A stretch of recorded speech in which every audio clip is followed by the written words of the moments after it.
өскенін қалай байқауға болады? Олар өскенде мына жерлерінде сары заттар пайда болады. Немесе кішкене олар прозрачный болуы мүмкін. Міне барында бар. Мынада әсіресе үлкен барында. Және де олар көбірек жайылатын. Не былай жайылады. Немесе былай инен шығады. Кейбір кезде қатты көп тығылатын болады. Немесе жай жүреді. Олардың тез өсуі олардың бірінші жылында өтеді.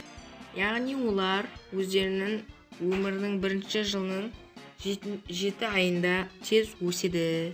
Содан бір жыл өткесін олар бір жылда 1-2 миллиметрға өсіп тұрады. Егер оларды жақсы бақса, олар бір айда 1-2 сантиметрге жетеді.